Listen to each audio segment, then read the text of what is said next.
Nós vamos agora, então, até que a Beatriz saia, colocando aí na ordem os vereadores inscritos na explicação pessoal.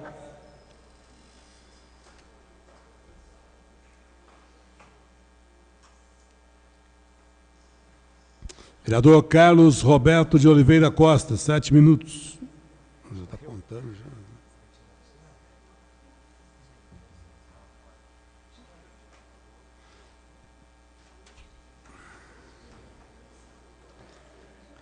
Excelentíssimo senhor presidente. Vereador, só um minutinho. Vamos, vereador Álvaro Caiani e demais vereadores, vamos voltar aí, que tem colega na tribuna, por gentileza. Vereador, fique à vontade, professor Carlos. Excelentíssimo senhor presidente, excelentíssimo senhor secretário, excelentíssimos senhores vereadores, vereadoras, público presente e aqueles que nos acompanham pela internet. Uma boa noite a todos. Minha fala é rápida, apenas lembrando aqui, primeiramente, duas datas importantes. Primeira, no dia 16 de abril, completou 90 anos, o Santo Padre, o Papa Emérito Bento XVI. Gostaria de recordar essa data, importante para nós católicos e cristãos. No dia 18 de abril, hoje, o Dia Nacional do Livro Infantil, em homenagem ao grande escritor Monteiro Lobato. E também hoje, no dia 18 de abril de 1506, de acordo com o nosso calendário, o calendário gregoriano, foi lançada a primeira pedra, colocada a primeira pedra na Basílica de São Pedro, pelo Santo Padre, o Papa Júlio II, também importante data para nós católicos.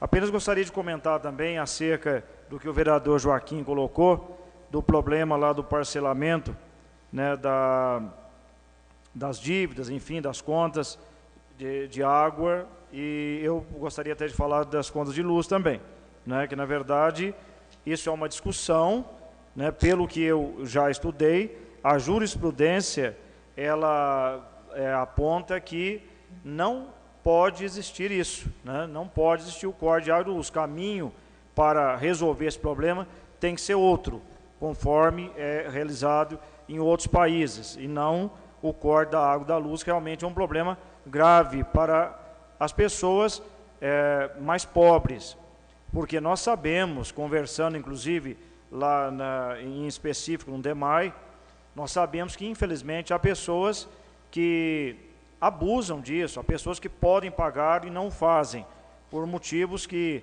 elas que têm que responder, mas infelizmente, né, há isso, mas há também o caso das pessoas que estão com dificuldades financeiras, pessoas mais pobres, que precisa solucionar o problema. Forçar a pessoa através do corte, isso, infelizmente, é uma coisa que tem ocorrido, mas que é um problema grave, acaba sendo um problema social mesmo. Há pessoas, nós sabemos aí, que estão com 1 ano e meio, 2 anos, com a água e a luz cortada. Como é que estão resolvendo esse problema? É complicado isso aí. Outra questão também, eu gostaria de colocar rapidamente, acerca aí que nós fizemos um requerimento, em conjunto com o vereador Joaquim, acerca aí do problema da demanda de vagas no Centro de Educação Infantil, tanto em relação às vagas para crianças, né? Então há um número aí de aproximadamente aí 1.200 vagas de crianças que não estão sendo atendidas e que é um problema que tem que ser resolvido. E em relação às berçaristas, porque houve o concurso, então aí nós indagamos como que está sendo realizado isso. Estão sendo chamadas as berçaristas? Então essa questão é que nós colocamos. Também gostaria de lembrar aqui que nós fizemos um pedido, uma indicação de melhorias ali e ampliação da estrada do Bianute e da Avenida Pau Brasil. Também é uma questão ali importante para aquela região. Também indicamos uma melhoria no Jardim Bela Vista, nas ruas Chile, Haiti e Venezuela, já tinha falado sobre isso, mas gostaria de reiterar que ali é um problema, já há várias questões ali, inclusive de acidentes, precisa ser resolvido. Também houve, em relação a respostas do Executivo, destacar apenas duas, uma em relação a um requerimento apresentado por mim, pelo vereador Marcelo e pelo vereador Maurivan, acerca ali da rodovia BR-146, que a resposta vem que é de responsabilidade do DENIT, mas que a Secretaria de Defesa Social irá enviar um ofício ao DENIT providenciando aquilo que nós, vereadores, havíamos colocado no requerimento. E também uma outra resposta em relação às viagens que são feitas para atender as pessoas que fazem aí tratamento, e em específico em Belo Horizonte, que é uma preocupação que os motoristas viajam à noite, realmente ali não há um espaço adequado para o descanso, e o secretário aqui responde, então, que já está sendo feito um estudo para que, na verdade, as viagens sejam feitas durante o dia e o motorista tenha a possibilidade de pernoitar em Belo Horizonte, retornando com mais segurança com os pacientes no dia seguinte. Agradeço a atenção de todos. Mais uma vez, gostaria de reiterar aqui os parabéns ao trabalho feito aí em relação ao parto humanizado, né, que Deus abençoe muito essas iniciativas e que nós possamos, então, continuar trabalhando para o bem de nossa cidade. Viva Cristo, viva o Brasil! Continuando na explicação pessoal na tribuna, espaço agora para o vereador Pedro Magalhães.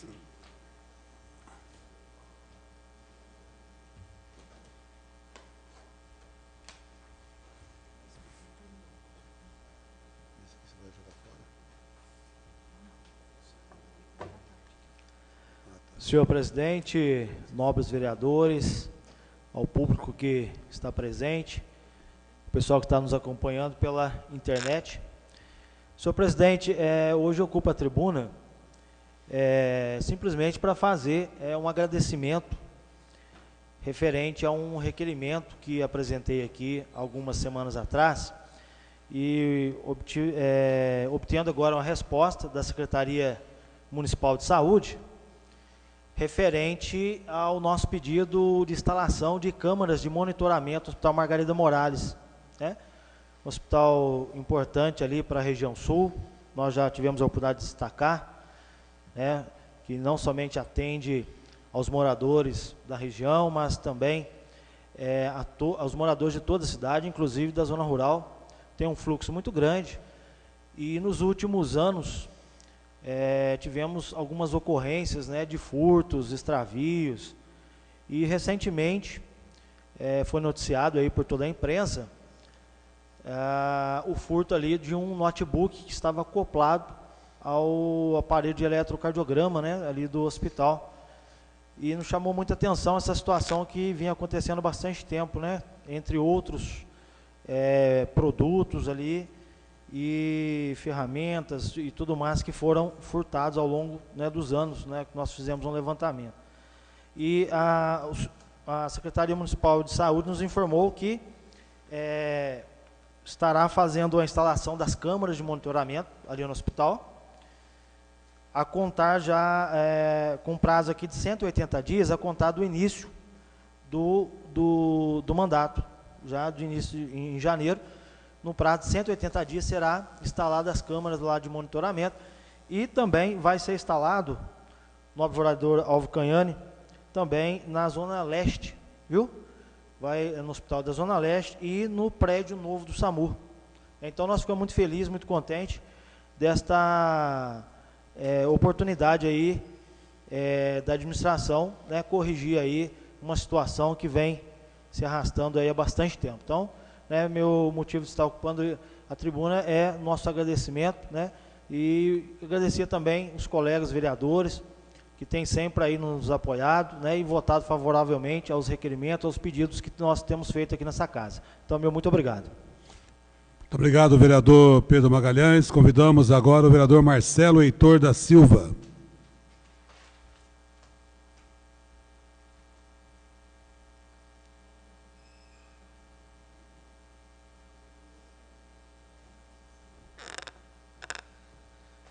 Senhor presidente, senhor secretário, senhoras vereadoras, senhores vereadores, aos servidores da casa, público presente, também aos que nos acompanham pela internet. Hoje eu venho à tribuna para, já fiz aqui um pedido, mas para esclarecer um pouco melhor a respeito ali do complexo turístico do Cristo Redentor, onde nós temos o observatório, e estive recentemente no local e, infelizmente, hoje o observatório está, podemos dizer, num estado de abandono. É muito mato em volta, vidraças quebradas, e em 2014, consta na página eletrônica da Prefeitura, houve um repasse de cerca de R$550 mil vindo do Ministério de Turismo para as melhorias do observatório e também ali do restaurante, né, que talvez ali o projeto contemplava um museu científico, e eu acredito que seria importante, né, a retomada desse projeto, tendo em vista que o local ali é um local de grande acesso dos nossos turistas e também da população aqui de Poços de Caldas. Então, eu espero que, através desse pedido de informação, tendo a resposta, a gente poder fazer uma indicação ali para que esse local venha ser utilizado da melhor forma possível, né? Quem sabe contemplando as crianças das escolas da nossa cidade, também ali junto ao observatório. Um outro motivo também que venho à tribuna, e quero ser rápido, na última sessão eu falei um pouquinho, né, sobre os atentados que teve na Síria, onde ocorreram cerca de 55 mortes, também um atentado no Egito, onde teve 44 mortos, mas depois da terça-feira nós ficamos chocados, né, com algo que foi revelado através da Operação Lava Jato, que foi a delação premiada da Odebrecht. E estou relacionando aqui os dois casos porque, infelizmente, através que ainda está em processo, né, vamos dizer assim, mas tivemos aí, segundo a delação ainda, né, que está está em estado de investigação, cerca de 10 bilhões de reais em 9 anos em propina. E faço essa relação entre esses dois países que citei e esses 10 bilhões, porque acredito que esses 10 bilhões de reais que foi feito pela Odebrecht para campanhas, supostamente campanhas políticas, e aqui é bom relatar que, como aqui já foi relatado por alguns vereadores, muitas siglas partidárias envolvidas, mas esses 10 bilhões certamente fizeram muita falta na educação, no saneamento básico, construção de casas e principalmente na saúde. Então, infelizmente, esses políticos, nós podemos dizer que talvez tenham sido pior do que muitos terroristas neste mundo. Acredito que esses 10 bilhões, senhor presidente, deve ter causado a morte em filas de hospitais muito maior do que esses que causou grande revolta no mundo pela Síria e pelo Egito. Espero que essas investigações possam trazer realmente um novo início. Espero que, aqui vou colocar a classe política, mas eu sei que também realmente não é só a classe política que a corrupção está entranhada, mas estou aqui me detendo a classe política, porque nós estamos aqui nesse momento e quero mencionar realmente a classe política. Nós precisamos, mais do que uma nova ideologia na política, nós estamos precisando realmente de decência na política. Infelizmente, o que está acontecendo é algo que tem causado revolta a todo o Brasil, e hoje quero dizer que eu me sinto envergonhado por tudo isso que está acontecendo. De causar realmente vergonha. Hoje, muitas vezes, infelizmente, quando nós deparamos com pessoas na nossa cidade, nós vamos conversar, de deixar a gente, muitas vezes, com vergonha de tudo que está acontecendo. Então, eu quero aqui, com a minha fala, parabenizar a todos que têm lutado, combatido a corrupção. Espero que não pare por aí, que todos esses que realmente cometeram crimes, que trouxeram grande desemprego para nosso país, hoje nós temos cerca de 14 milhões de desempregados, e que muitas famílias têm passado por grande dificuldade, pessoas têm morrido na fila de hospitais, que essas pessoas possam pagar, e que, quem sabe, esse dinheiro ainda possa ser restituído para o nosso país. Eu finalizo desejando uma boa noite a todos, trago realmente essa reflexão aqui a essa casa, que Deus possa nos abençoar, assim, e uma boa noite a todos. Muito obrigado, vereador Marcelo Heitor da Silva. Convidamos agora a vereadora Maria Cecília Opípari.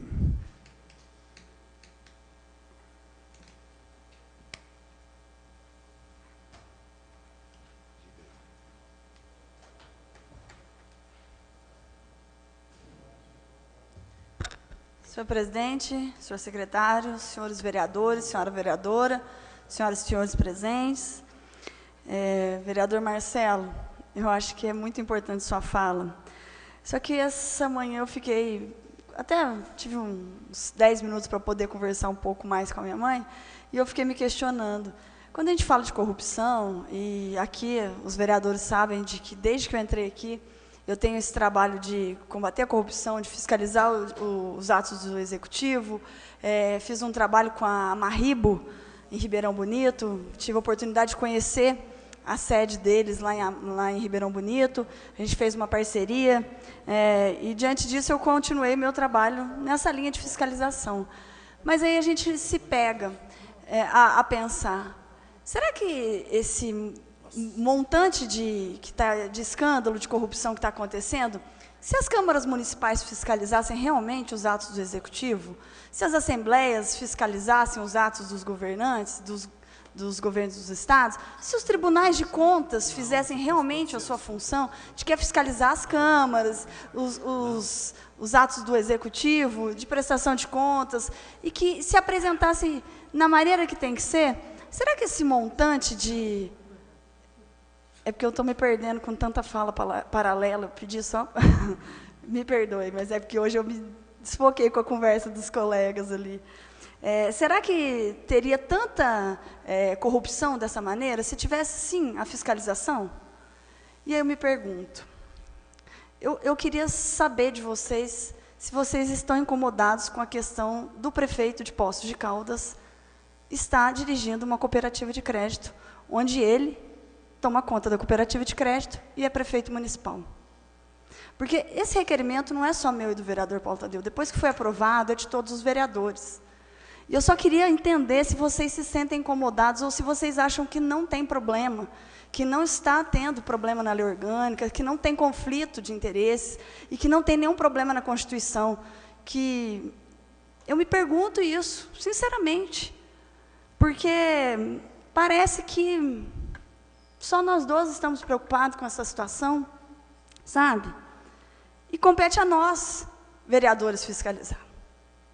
Quando a gente alerta alguma coisa, e eu ouvi uma frase uma vez de uma pessoa, falava, Cissa, eu tinha um incômodo com você, porque você era uma vereadora que era muito questionadora, era uma vereadora muito combativa, mas eu fiquei me perguntando, precisa de ter pessoas assim? Quando eu comecei o trabalho aqui da comissão de inquérito, vereador Álvaro, o senhor se lembra disso? O senhor se lembra que não queriam aprovar a comissão de inquérito? Que queriam barrar os vereadores aqui dentro dessa casa para que os vereadores não aprovassem a comissão de inquérito? O que era a comissão de inquérito? Apurar as irregularidades. E é a nossa função, é analisar, fiscalizar. Depois disso, conseguiu-se organizar totalmente os nossos arquivos com as prestações de contas. E aí, presidente, eu quero fazer um pedido para o senhor, porque eu já procurei no controle interno, e o controle interno não me deu essa resposta e não conseguiu. Vocês sabiam que o prefeito tinha que ter entregue a declaração de imposto de renda no ato da posse dele para a Câmara, como nós, vereadores, fizemos e todos os agentes políticos fizeram? Até agora não fez a declaração de bens e que teria que estar nessa casa. Eu já cobrei o controle interno da Câmara. E eu acho que a gente tem que continuar cobrando. E não é agora que depois vai fazer. Tem que fazer quando tomar posse. A gente tem que acompanhar isso. Eu acho que isso é transparência, é legitimidade. A gente teve que prestar conta na campanha eleitoral, dizendo e colocando quais eram os nossos bens. Qual é a nossa dificuldade como agente político de colocar isso, nesse momento? Eu não vejo problema. É um ato de transparência. E eu fico preocupada, porque o prefeito fala tanto de economia, de tanto que a prefeitura está com problemas, mas o que eu fiquei sabendo é que ele fez uma reforma fenomenal no gabinete. Fez uma reforma muito boa, ficou ampla, espaçosa, mas mudou o mobiliário. Então, aí eu fico me perguntando, tem tanta dificuldade financeira? Vamos cortar de um lado, mas vamos fazer de outro? E aí, me tem uma declaração do secretário de governo que eu estou muito preocupada. Que existe uma máfia das horas extras. E sabe por que eu estou preocupada? Porque muitos servidores vieram até mim e disseram o seguinte: eu não faço parte dessa máfia das horas extras. Eu estou sendo julgado na rua, estou sendo julgado no meu trabalho como se eu fosse qualquer uma das outras pessoas. Então, quando se faz essas declarações, eu acho que é importante dar nome, sobrenome, RG, CPF e falar quem são as pessoas da máfia das horas extras. Porque você não pode colocar todo servidor público como se fosse corrupto, você não pode colocar todo servidor público como se fosse vagabundo, porque é isso que estava rolando nas redes sociais, como se todo servidor público não trabalhasse, como se todo servidor público fosse marajá. Então, a gente tem que tomar muito cuidado. Da mesma forma que eu condeno que a gente não pode colocar e nivelar todos os vereadores, todos os políticos com um corrupto, porque não tem, não são todos corruptos. E eu tenho certeza que não. Eu não posso colocar todo mundo na mesma linha.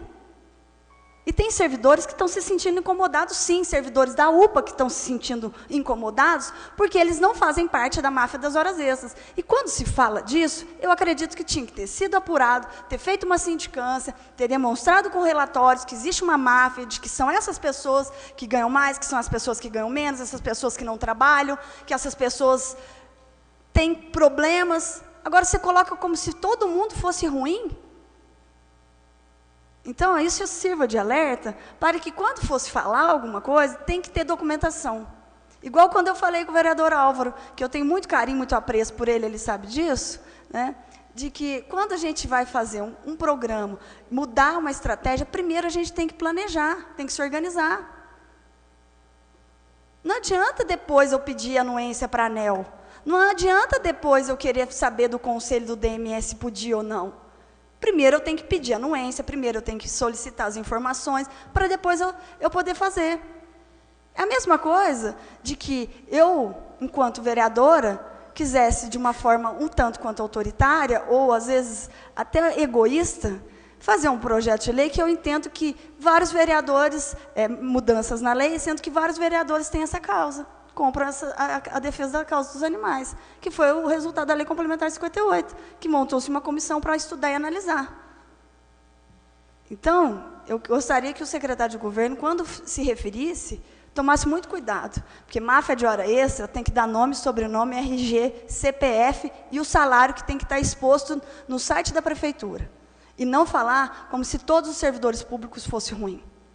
Porque isso é uma marca que ele vai levar para o resto da vida, e servidores que não têm essa fama não precisam levar esse mérito. Obrigada, senhor presidente. Muito obrigado, vereadora Maria Cecília. Convidamos agora, abriu mão?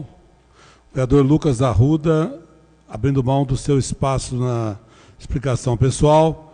Passamos a palavra, então, ao vereador Paulo Tadeu Silva da Arcádia.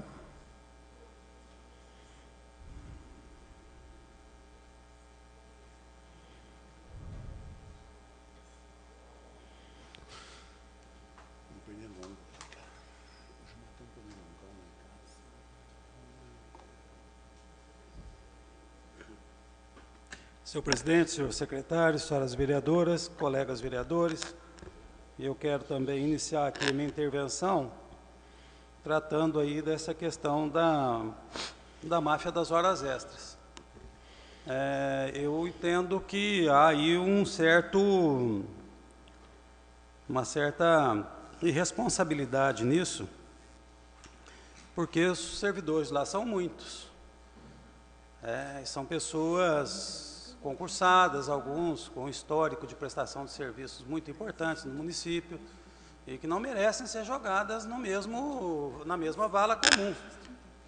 Nós sabemos que no passado foi identificado um grande problema nessa área, inclusive com incorporação salarial, o que dá aí uma realidade de salários elevadíssimos para alguns profissionais, muito acima das limitações constitucionais. Mas daí você generalizar e colocar todo mundo no mesmo balaio, como diria o caboclo, né, eu acho que vai uma distância muito grande. É preciso ter cuidado, e eu entendo também que agora é uma responsabilidade objetiva do Executivo apontar quem são essas pessoas. E eu acho que nós não devemos ficar esperando esse momento. Eu acho que nós também temos que ter uma atuação ativa. Como fiscais, nós temos a obrigação de saber quem são, em que circunstâncias isso se deu. Porque me parece, vereadora Maricília, que nós estamos vivendo aí já aqueles momentos de começar a justificar a piora de alguns serviços. Por exemplo, a situação da população em condição de rua, em situação de rua, que era um grande discurso contra a administração anterior, vai se revelando um fracasso absoluto. Vocês vão poder observar que há, de fato, uma piora significativa no serviço. Significativa. No trabalho de abordagem, no trabalho de convencimento e até nas estratégias, porque já deu para observar que houveram algumas iniciativas que acabaram não dando o resultado esperado. A mesma coisa com a UPA. A UPA era uma unidade de pronto atendimento de altíssimo nível, com atendimento extraordinário, não é nada temerário, não é nada assustador, mas já se observa claramente uma perda de qualidade no atendimento da UPA. Então, nós vamos buscar o quê? Nós vamos começar a buscar responsabilidades. Tem uma máfia lá, e aí está boicotando, está sabotando o trabalho. E fica fácil resolver as coisas assim. Quer dizer, não é resolver, é jogar areia nos olhos das pessoas, para que elas não compreendam exatamente o que está se passando.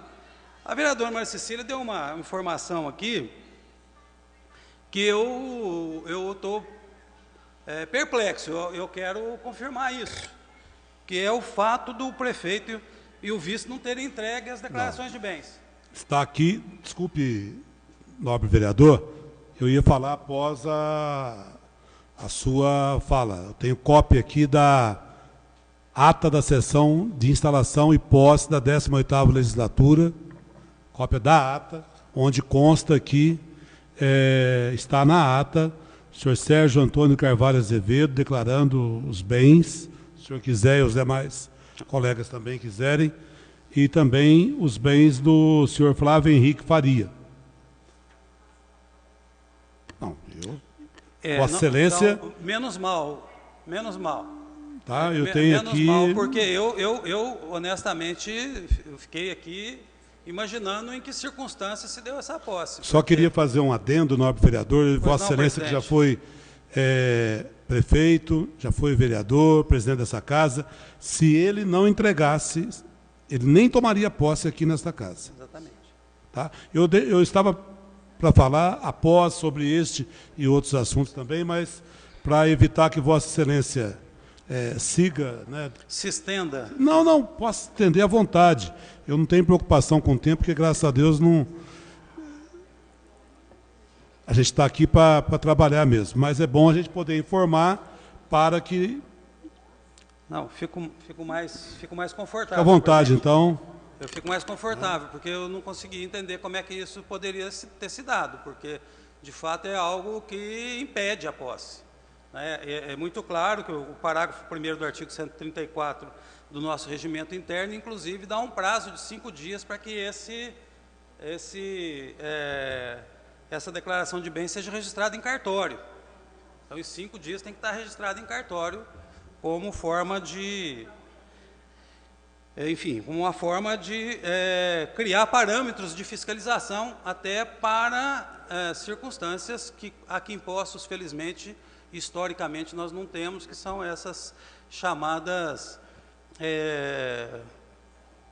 sinais, evidências de enriquecimento ilícito, que não é uma tradição aqui em Poços, felizmente. Bom, eu então vou terminar aqui, senhor presidente, para fazer um pequeno reparo aqui à situação vivida nessa casa na terça-feira passada, com relação ao meu colega Lucas, e para dizer que eu tive, assim, 2 cuidados. O cuidado quando eu fiz a intervenção aqui na tribuna. Vocês saberão de se lembrar que eu fiz uma intervenção bastante tranquila, bastante delicada, com uma preocupação em não elevar o tom de voz, nem coisa dessa natureza, e demonstrando claramente que há uma diferença de trajetórias que precisa ser considerada. O vereador Lucas, na sequência, fez uma defesa apaixonada do grupo a que ele integra, não poderia ser feita de maneira diferente, mas cometeu alguns equívocos. Em primeiro lugar, porque a minha abordagem foi uma abordagem filosófica, uma abordagem ideológica. É evidente que você, estando descontente ou sem espaço num determinado grupo político, você busca um outro grupo político, isso é mais do que legítimo. Agora, quando você busca um espaço político que é coerente com a sua história pessoal, você tem que explicar menos. Quando você busca uma que é o oposto à sua trajetória pessoal, você tem que explicar muito. Ainda falei para o Lucas, depois tive a oportunidade, é a minha segunda iniciativa, de chamá-lo para uma conversa pessoal, ainda disse a ele, isso é algo que vocês vão ter que explicar a vida inteira. É simples assim. Eu conheço companheiros que romperam conosco e foram militar mais à esquerda, companheiros que foram para o PCdoB, companheiros que foram para o PCO, que hoje é um partido minúsculo, mas tem uma das produções teóricas mais ricas desse país. É um grupo pequeno, inexpressivo, mas tem uma produção teórica, filosófica, das mais importantes no país. Eles fizeram a opção deles. Nós não éramos suficientemente à esquerda para integrá-los, mas eles não procuraram uma composição à direita. É essa a diferença de trajetória que precisamos deixar claro em momentos como esse. Entendo as dificuldades de explicar, isso tudo a gente tem que compreender, e também as razões que foram aqui apresentadas, né, que foi porque tinha o plano de habitação. Podemos depois, eu até vou fazer uma proposta para o Lucas, que a gente faça um ofício para a Caixa Econômica Federal, para nos dizer tudo que tinha na Caixa Econômica nos últimos 5 anos, 6 anos, para a gente demonstrar que não tinha, que não era claro, que não tinha isso, né, e que as decisões não foram tomadas pelo prefeito, decisões tomadas pelo próprio empresário. Mas eu queria ter mantido o nosso debate no campo mais ideológico. O afastamento da administração é direito de qualquer um e que se possa tratar dessa maneira. Porque é muito importante que a gente tenha a consciência que, como o teatro clássico, ele trata a tragédia como uma coisa nobre e a comédia como uma coisa pobre. Não se trata nem de comédia e não se trata de tragédia, mas se trata de uma perseguição de um fato histórico importante que eu reputo, para mim, da maior relevância, porque eu estou onde sempre estive. Finalizando a explicação pessoal, com a palavra, vereador Álvaro Canhani.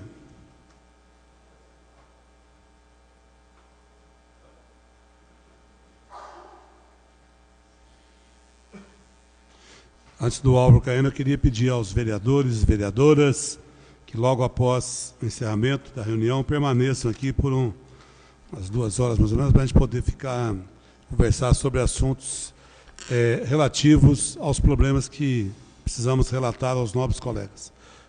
Vereador Álvaro Caiano. Senhor presidente, senhoras vereadoras, senhores vereadores, por presente, pessoal que nos assiste pela internet.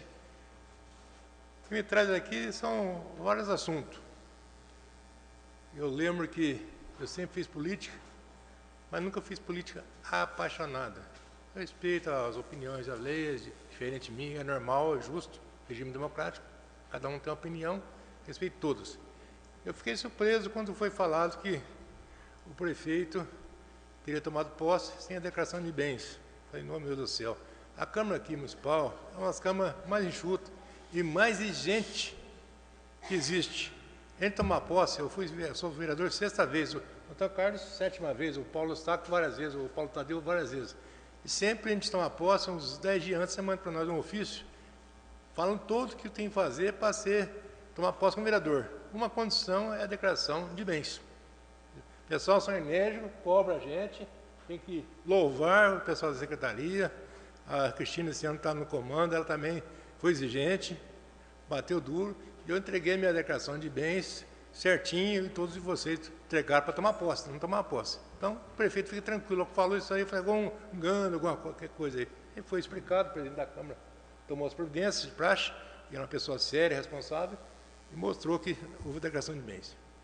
Segunda coisa, eu fui informado pelo Celso Donato, que é o secretário municipal de governo, que ele se retratou com os servidores da UPA, pois entende que expressou de maneira genérica errada.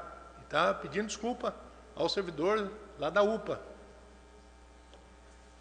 A questão da hora extra é sim um desafio, mas se abordado de forma pontual. Quando a pessoa fala uma frase naquela emoção, ou fala errado e pede desculpa, você tem que dar um crédito de confiança. Então, o Celso viu e vai fazer uma visita lá pessoalmente, o pessoal da UPA lá, pedir, porque ele falou por telefone e falou para outra pessoa, mas ele vai pessoalmente conversar com os servidores, mostrar o valor que os servidores têm ali, coisa medonha, a todos os servidores, né?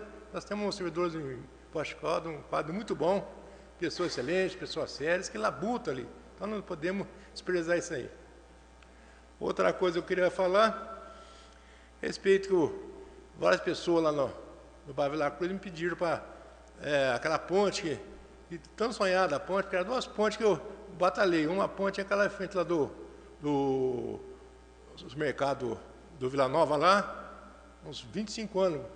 Quando o Luiz Antônio foi prefeito, eu bati tanto que o Luiz Antônio acabou fazendo, porque ali a edificação de pista não tinha condição de não ter ligado no conto público. O bairro do nosso presidente, Antônio Carlos Pereira. O outro era a pontinha ali do APAI. Eu, quando fui secretário de obra, consegui do prefeito Paulinho para fazer aquela passarela. E antes eu não consegui fazer, porque foi feita a licitação, demora aqui, demora lá. Então, a Cibele Melo Jaquim foi minha sucessora, ela fez a ponte e inaugurou no governo Paulinho, que é importante. E o pessoal da Vila Cruz me pediu para recuperar a ponte, que está ferrujando a parte lá, está fracassando. Então, eu falei com o prefeito lá e em frente ao shopping center também, que é de chapa.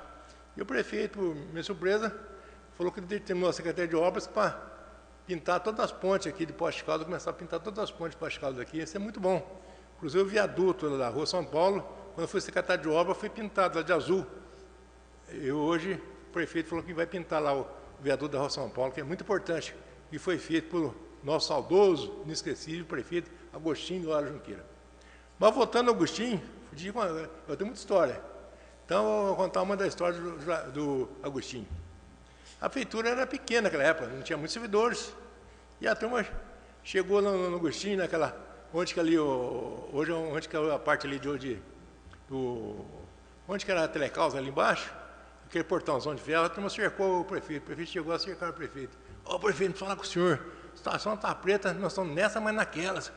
Nós precisamos de um aumento de salário, pipi. E o Agostinho, político manhoso, matreiro, né? Após a felpuda política, ouviu, não, está bem. Olha, você me dá um prazo, eu vou estudar para fazer, o município está nessa, mas naquelas, é município pobre, a arrecadação é pouco, mas eu vou estudar com carinho para vocês. E foi embora. despediu da turma e foi embora. Passou uns dias, chamou a turminha lá que de aumento de salário, e ele falou assim, ó, eu estive estudando um negócio de vocês, olha, vocês têm razão, eu pensei, a vida do ser duro, labuta aqui, labuta lá, então foi o seguinte, eu estou com meu chapéu aqui, eu estou com um saquinho, eu vou virar esse saquinho dentro do chapéu, que tem aí dentro o nome de todo mundo. Então é o seguinte, vocês tiram o nome aí, quando vocês tiram o nome, vão mandar embora, vocês vão escolher que vão mandar embora. O pessoal viu que lá, se tirasse o nome dele, ele estava na rua, não, Dom Agostinho, o negócio está bom demais, está bom, você desculpa, e sumiu todo mundo. Então, vamos ver a habilidade de política de um prefeito naquela época lá. É verdadeira. Quem me contou foi o próprio Agostinho, contou para mim e meu pai, isso aí aconteceu. Então, é mais um do Agostinho. Tem muitas histórias de outros prefeitos, outras pessoas, do Zé Flora, tem muitas histórias do Zé Flora. Muita gente que eu conheço, gente boa, ele tem essa história. Muito obrigado, boa noite. Obrigado, vereador Álvaro Canhani. Eu queria passar, antes do encerramento, lembrando que na próxima quarta-feira, dia 26, teremos audiência pública do tema segurança. Aceitamos sugestões, porque é uma audiência pública da Câmara, aprovada por unanimidade, e esperamos que seja uma audiência pública das mais produtivas, como também as anteriores que essa casa realizou. Eu tenho, nos momentos em que sou perguntado e questionado, tenho feito um balanço positivo da atual legislatura, pela atuação dos colegas, recorde de requerimentos, ofícios, indicações, vereadores comparecendo diariamente aqui a essa casa, e isso realmente nos enche de satisfação. Amanhã teremos aqui uma visita técnica de pessoas de Águas da Prata que querem conhecer o nosso sistema de transmissão ao vivo das sessões. Então, o presidente da Câmara, da simpática e vizinha cidade de Águas da Prata, vereador Fábio Ferraz de Campos, ele virá aqui. 14 horas, eu peço aos colegas que, porventura, estejam aqui na casa, puderem dar um minuto de atenção, farei o possível também, claro, para estar aqui, né? E a gente vê com satisfação a Câmara sendo exemplo, né, para outras câmaras em termos de modernidade, agilidade na transmissão das suas reuniões. Além desse comunicado, eu queria também dizer que, terminando aqui essa reunião, aí sim eu pediria às pessoas que nos deixassem aqui um tempo, uns 5 minutinhos, para alguns comentários aqui internos, né, de decisões que precisamos tomar. Mas vamos então à última chamada aí, verificação de quórum, convidando ali o... Pois não, nobre vereador Paulo Eustáquio. A respeito da reunião de amanhã daquelas pessoas que nos solicitaram, às 16 horas, que vários vereadores o tema já sabem, né? E a presença dos demais vereadores, apenas que não estava aqui o Pedrinho e o Ricardo, né? Da reunião de amanhã às 16 horas com a enfermeira, padrão, e também da farmacêutica e de um médico, alguém da área da saúde que vai vir expor alguma coisa no sentido para nos poder ajudar a qualquer... Amanhã às 16 horas, se for possível, com todos os vereadores. Obrigado. Muito obrigado. Então vamos lá. Maria Cecília, Maria Lígia, Paulo Eustáquio. A ausência do vereador Wilson já justificada através de requerimento. Nada mais havendo a tratar. Peço aos vereadores que permaneçam mais um pouquinho. Sob as bênçãos de Deus, declaro encerrada a presente reunião e peço a todos que, em pé, saúdem o pavilhão nacional com a salva de palmas.